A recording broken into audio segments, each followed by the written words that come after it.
Rishi Sunak is celebrating this new deal that he's put forward about the Northern Ireland Protocol, seeing that Northern Ireland will see both sides, both benefits of being within the UK and seeking the benefits of within the EU. What do you think about this?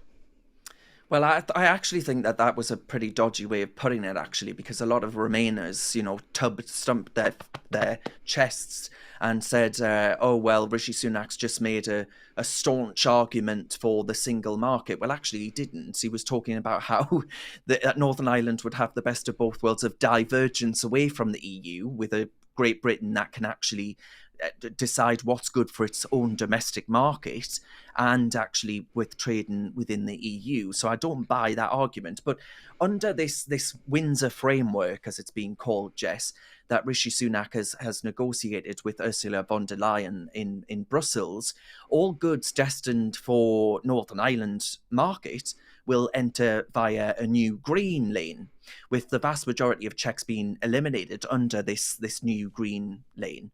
And foods and medicines, and I want to reiterate that point, foods and medicines that are available in the rest of the United Kingdom will now be available in Northern Ireland too.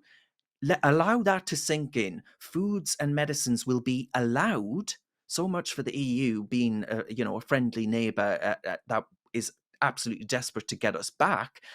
Well, anyway, we're not going to face restrictions on goods entering from Northern Ireland to Great Britain either. These are all good things. I don't doubt that for a second. I mean that with all sincerity.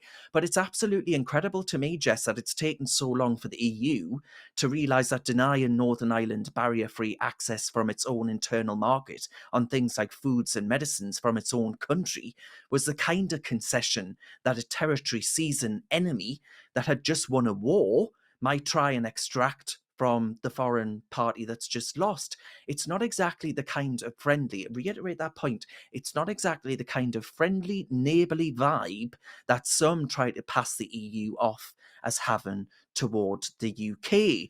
Now, the EU have also said, Jess, that the UK can contemplate discussing joining Horizon, which is a scientific research scheme that it was trying to tell us we couldn't join. It also told Switzerland, by the way, that which isn't in the EU, that it would be kicked out of the Horizon scheme for not aligning closely enough to the EU single market rules. It's now clearly realised, and I think this is what's happened, Jess. It's now clearly realised that it's cut its nose off to spite its face here.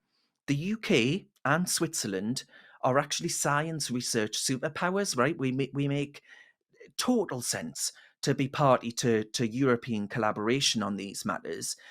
And I was pleased to see that the government's actually standing up for itself, standing up for Britain, and saying that they would seek alliances elsewhere with the likes of Australia, Japan, the US, Korea, others, to actually make the EU see sense. And I think the EU has been really spooked by this and others. And it's the way in which the UK has offered to help European nations on things like cybersecurity. Not a lot of people know that. Actually defending the continent of Europe from attacks from rogue states like Russia, Iran, maybe others, and North Korea. And of course, in rallying support to defend Ukraine and its neighbouring nations in NATO, which are in the EU. I see this, Jess, as a turning point, and you don't hear me say that about the EU or Europe very often, but we're yet to hear about everything in this Northern Ireland deal. I don't doubt that for a second. So I don't want angry messages from people saying, oh, blah, blah, blah, Darren, what about X, Y, and Z?